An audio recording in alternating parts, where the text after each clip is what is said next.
नमस्कार दोस्तों, कैसे आप सब। बात करेंगे इंडिया न्यूजीलैंड सीरीज के बारे में। भारत ने न्यूजीलैंड को तीसरे टी20 में 168 रनों से हराया और इसी के साथ सीरीज को 2-1 से अपने नाम किया। इसके बाद पाकिस्तान मीडिया में क्या बातचीत हुई और उनका क्या रिएक्शन रहा है, आइए इस वीडियो में देखते हैं। शुभमन गिल के और शाबाश शुभमन, क्या इनिंग्स खेले वो। और उसके बाद तेज बॉलिंग के खिलाफ बिल्कुल ही हथियार डाल दिए। और ये नहीं था कि कोई बहुत ही चांस लेते हुए आउट हुए, बल्कि प्रॉपर बॉलिंग हुई है, लेंथ बॉल पे आउट हुए हैं और ऐसे लगा जैसे कि स्कोर बोर्ड का प्रेशर ही नहीं संभाल सके। बहुत बड़ी परफॉर्मेंस थी ये शुभमन गिल की। और इनमें जरासीम है ग्रेटनेस के, इसलिए कि ये प्रॉपर बैटिंग करते हैं और प्रॉपर बैटिंग में ही ये इतने बड़े बड़े छक्के लगाते हैं और इतनी सेफ हिटिंग करते हैं जिसकी इंतहा कोई नहीं है। एक बहुत ही बड़ा प्लस पॉइंट है भारत के लिए, इसलिए कि इनको सामने रखते हुए या जिस तरह से ये बैटिंग करते हैं, आपको इल्म है कि आपको पता चल जाता है कि ये अच्छी पेस अटैक, अच्छी बॉलिंग के भी पड़खच्चे उड़ा सकते हैं। उस लिहाज से बहुत ही एक क्लासी एडिशन है और उम्मीद मैं यही करता हूं कि इसी तरह से खेलते रहे। असल में देखिए, जब भारत को बैटिंग पिच मिलती है तो फिर इनका मुकाबला नहीं आप कर सकते, क्योंकि इतना बैटिंग का टैलेंट है कि अगर आप पहले 2-1 जल्दी खिलाड़ी आउट भी कर लें तो एक तरह से बैट्समैनों की फौज होती है और वो जो एक रिलेंटलेस प्रेशर क्रिएट करते हैं खासतौर पे बैटिंग पिचेस पे, वो फिर नकारा कर देती है ऑपोजिशन को।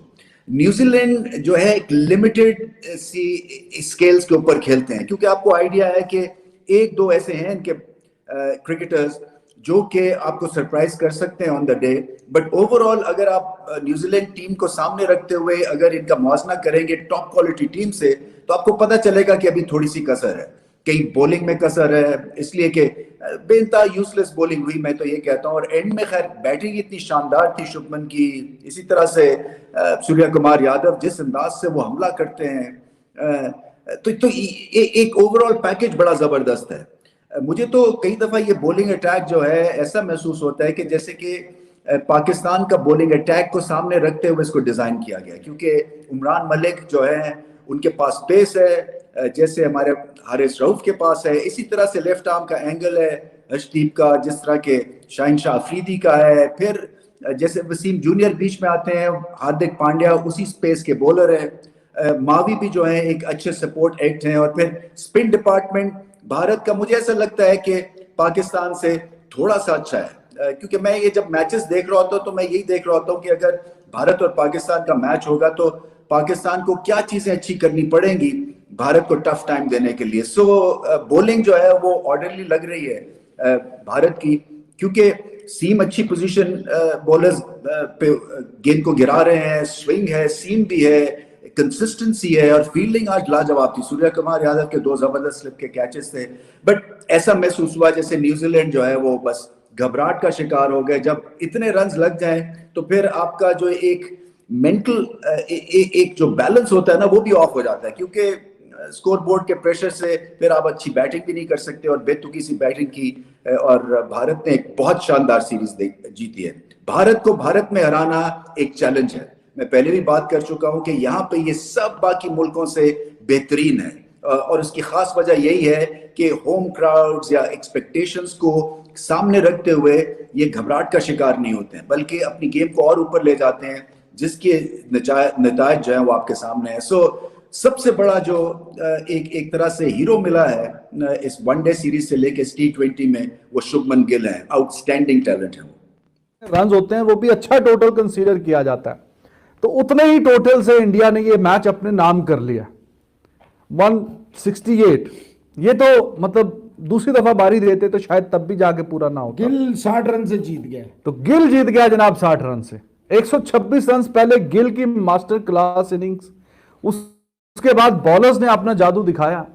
7 पे 4-5 आउट, फिर 21 पे 5-6 आउट करते कराते खींचते खिंचाते यहां तक पहुंचे हैं, फिर भी 168 रन 168। तो वो जो दोस्त कुछ पाकिस्तानी क्रिकेट फैंस हैं जो आके हमें कहते हैं आप तारीफ करते हैं जनाब इंडिया की और वो क्या है, तो ये है भाई 317 रन से उन्होंने श्रीलंका जैसी एक अच्छी टीम जिसका एक नाम है, मुकाम है, अभी एशिया कप वो जीती हुई है, चैंपियन है वो, उनको 317 रन से ओडीआई में हराया था। 317 रन। अभी T20 एक और टीम सेमीफाइनल जो अभी खेल के आई है वर्ल्ड कप की, न्यूजीलैंड, और पिछला जिसने फाइनल खेला है उसको 168 रन से absolutely demolished them, destroyed them, steam rolled them. तो ये है भाई आपके सामने परफॉर्मेंस।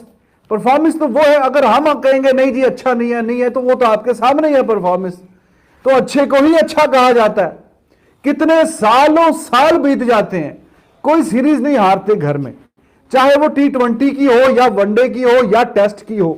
10-10 साल बीत जाते हैं, सालों बीत जाते हैं, तब जाके कोई एक सीरीज हारते हैं। तो अच्छा ना कहें क्या इसको। तो एब्सोल्युटली क्लूलेस थी न्यूजीलैंड जी। कोई आपको पता है कि कुछ नए खिलाड़ियों को टेस्ट कर रहा है भाई, नए खिलाड़ियों को इंडिया टेस्ट कर रहा है। ये उनकी बेंच स्ट्रेंथ खेल रही है, और अभी स्टैब्लिश खिलाड़ी उनके 5-6 नहीं है प्लेइंग 11 में। ठीक है, न्यूजीलैंड के भी नहीं है तो इंडिया के भी नहीं है 5-6 फर्स्ट चॉइस खिलाड़ी। 25वीं सीरीज है, कंटिन्यूस सीरीज है विदाउट लूजिंग, 25वीं लगातार विक्ट्री है। तो ये देखिए आपके सामने सूरत-ए-हाल। जडेजा नहीं है, बुमराह नहीं है, आपके दो पिलर बैटिंग में वो नहीं है, तो परफॉर्मेंस आपके सामने है, शानदार जानदार। लोग से बात करने जा रहे हैं, बात करेंगे जी आज आपके साथ कि तमाम जो एक्स खिलाड़ी है पाकिस्तान के, चाहे आप शाहिद खान अफरीदी की बात कर लें, कामरान अकमल की बात कर लें, जितने भी पाकिस्तान के एक्स खिलाड़ी वो इस वक्त शदीद गुस्सा है पाकिस्तान टीम के ऊपर। उनका यह मानना है कि ये वही न्यूजीलैंड की टीम थी जिसने पाकिस्तान को घर पर हराया था। दूसरी तरफ अगर आप देखें तो भारत की ये यंग बच्चों की टीम है जिसने न्यूजीलैंड को ना सिर्फ हराया बल्कि 66 पर ऑल आउट करके बम्बूजल कर दिया न्यूजीलैंड को। न्यूजीलैंड को जो है वो बता दिया कि इंडिया के अंदर जीतना उनके लिए नामुमकिन है। तो बात करते हैं इन सारी चीजों पर। अगर आप हमारे चैनल पर नहीं और पहली बार आए तो चैनल को सब्सक्राइब करें और साथ ही बेल आइकन को बजाना भूलिएगा। बात का आगाज करते हैं नंबर 1 खबर के साथ जो कि हमारे पास आ रही है। तो दाऊद साहब, ये वही टीम है जिसने आपके सामने था, आप मेरे साथ मौजूद थे यहां पर पाकिस्तान क्रिकेट में, जब पाकिस्तान क्रिकेट जो है आया था फाइनल में ओडीआई में, ये मैं यहां पर बम्बूजल कर चले गए थे। वो फ्लिप्स जिससे हम पकड़ने नहीं हुआ हमें, और हमें यहां मार ताड़ कर चला गया, आज उसको बाउंसर पड़ा तो यूं करके सीधा कैच सूर्य कुमार यादव के हाथों में। देखिए, अब बात हुई है कि हमें नहीं समझ आ रही कि वो जो न्यूजीलैंड की टीम, वो मतलब कोई इतना टाइम भी नहीं गुजरा ना, वही डायरेक्ट ट्रैवल किया, वया दुबई इन्होंने ट्रैवल किया था, और वो टीम इतनी बुरी तरह हार रही है। 99 पे बुक, 66 पे बुक, 108 पे बुक, उससे पहले श्रीलंका थी, वो 300 प्लस से हारी, कमेटियां बनी। अब बात है आकिब जावेद को आप ले लें। मुझे ये बताएं, हार्दिक पांड्या जैसा बॉलर ने उसको घुप करके बाउंसर मारा और वो फारग हो गया।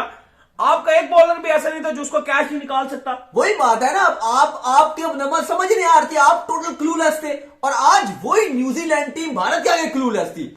आकिब जावेद ने बहुत आपको क्रिटिसाइज किया था, पाकिस्तान टीम जब हारी थी उन्होंने बड़ा बाबर के ऊपर भी बड़ा क्रिटिसाइज किया था, पाकिस्तान की टीम के ऊपर भी बड़ा क्रिटिसाइज किया था। वही बात वो आकिब जावेद की बात यही कर रहे थे कि यार आप पाकिस्तान टीम अगर घर पर नहीं जीत पा रही, अगर आपको घर पर अपना जीतना नहीं आएगा तो आप कहां पर जीतोगे। आप पहले घर पर जीतो, जब आप घर के शेर बनते हो, घर पे आप किसी को हरा नहीं, आप घर पर आपसे कोई जीत नहीं पाता, आपसे कोई जीत नहीं पाता, फिर आप बाहर जाते हो और बाहर में भी जीते लेते हो। लाइक इंडिया ने ऑस्ट्रेलिया को ऑस्ट्रेलिया में मारा। अब आप देखिए शाहिद खान आफरीदी, वो खुद उन्होंने भी बड़ा अप्रिशिएट किया, आजकल समा के साथ दोबारा आ गए हैं, छोड़ दिया है सिलेक्शन कमेटी, उन्होंने बड़ा तारीफिंग भी किया है, और शाहीन शाह अफरीदी को बड़े छक्के चुक्के मारते रहे हैं नेट्स में, शाहीन शाह अफरीदी को मारते रहे हैं, तो बड़ी बात है। अच्छा, अफरीदी ने भी बड़ा तारीफ किया, उन्होंने कहा यार भारतीय टीम में जो चीज नजर आती है वो एक नजर आती है कि हम टीम को डिस्ट्रॉय कर देंगे, वो ये नहीं, वो डिफेंसिव क्रिकेट नहीं खेलते। और अफरीदी ने कहा जो फर्क नजर आया इस टाइम, आप बाकी टीमों में देखो या इंडियन टीम में देखो, या इंडिया और इंग्लैंड, ये दो टीमें जो इस टाइम एग्रेसिव क्रिकेट खेल रही हैं, और इंडिया की आप देखो कि उन्होंने ऐसे एग्रेसिव खेला कि न्यूजीलैंड को जो हमें हमारे घर पर हराई थी उसको इन्होंने 66 में बुक किया है। सही बात है। फर्क क्या है? फर्क ये नहीं है कि आप होगी कि बहुत बड़ा है, कोई नाम आ गए, कोई बुमराह खेल रहे थे, ना शमी थे, ना सिराज थे, यंग टीम थी, बच्चे, यंग टीम, बिल्कुल। हार्दिक एक वो भी यंग कप्तान, यंग बच्चे, शुभमन गिल यंग लड़का, ताबड़तोड़ बैटिंग। नीचे आप देखो बॉलर में कौन था, हार्दिक पांड्या ने आउट कर दिया, उमरान मलिक ने आउट कर दिया, दीप सिंह ने आउट कर दिया, शिवम मावी ने आउट कर दिया, बुमराह सीनियर बॉलर था ना, वहां पर मोहम्मद शमी सीनियर ना बॉलर जडेजा था, है, ना विराट है, नहीं था, ना बैटिंग में कुछ समझ आ रही है, नई टीम है। फर्क ये, अब इंजमाम भी बात कर रहे हैं। एक और चीज देखें, बॉलर चेंज हो रहे हैं, क्वालिटी चेंज नहीं हो रही। सिराज आते हैं तो ओडीआई में बम्बूजल करके जा रहे हैं, T20 आता है हार्दिक बम्बूजल कर देते हैं, एसडीप बम्बूजल कर देते हैं, ये हो क्या रहा है। इंजमाम आए, उन्होंने भी बोला कि इंडिया नंबर 1 टीम की तरह खेली है, और इंडिया ने साबित किया कि वो नंबर 1 टीम है, और इंडिया जोन सा नंबर 1 टीम है, तो इंडिया ने नंबर 1 टीम की तरह खेला है। उन्होंने बात ठीक किया कि यार अब इंडिया की क्योंकि रैंकिंग इंतजाम ने जिस पॉइंट ऑफ व्यू से बात किया वो इसलिए कर रहे थे कि अगर इंडिया हार जाती, और उनका ये जो ये तो वाला इंडिया की बॉल नंबर 1 पोजीशन बॉल जो करते थे ना हार्दिक पांड्या, ये पीछे वाला बॉल, ये बॉल मुश्किल हो जाता नहीं, है। वो इंतजाम उस पॉइंट ऑफ व्यू से बात कर रहे थे कि अगर इंडिया की रैंकिंग चली जाती है, अगर इंडिया ये हार जाता है ये वाला, नहीं रैंकिंग तो जाहिर बात है लगातार जो है वो डाउन ही होनी थी अगर इंडिया यहाँ पर हार जाता। उन्होंने साथ पाकिस्तान की भी बात किया, बाबर को भी आपको पता है लास्ट टाइम जब हुए थे बड़े अपने यूट्यूब चैनल पर भी उन्होंने बड़ा क्रिटिसाइज किया था। बाबर को कहते जी अगर आप प्रेशर डाल रहे हैं, जब पाकिस्तान न्यूजीलैंड से हारा था और बाबर खड़े रहे थे उस टाइम उन्होंने बाबर को आड़े हाथों लिया था और इंतजाम ने उस टाइम ये कहा था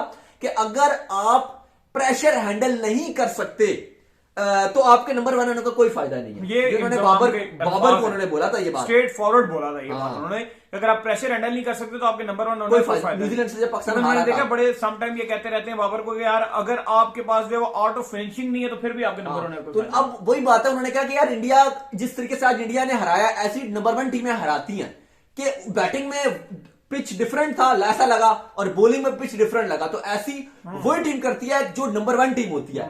तो ये इंतजाम का मेन बेसिकली कह रहा था कि अगर आप नंबर 1 हो तो आपको डोमिनेशन दिखानी पड़ती है आपको अपनी, अगर आप नंबर 1 नहीं हो फिर आपकी बात अलग है, लेकिन अगर आप नंबर 1 हो तो आप दिखाओ। ये नहीं कि हम खड़े हैं, न्यूजीलैंड से खेल रहे हैं, एंड में बाबर भी पूरे आए शुरू में और एंड तक 50 ओवर खेल कर एंड में हम हारने वाली साइड पर खड़े रहे हैं, टारगेट भी कोई 250 का ही था।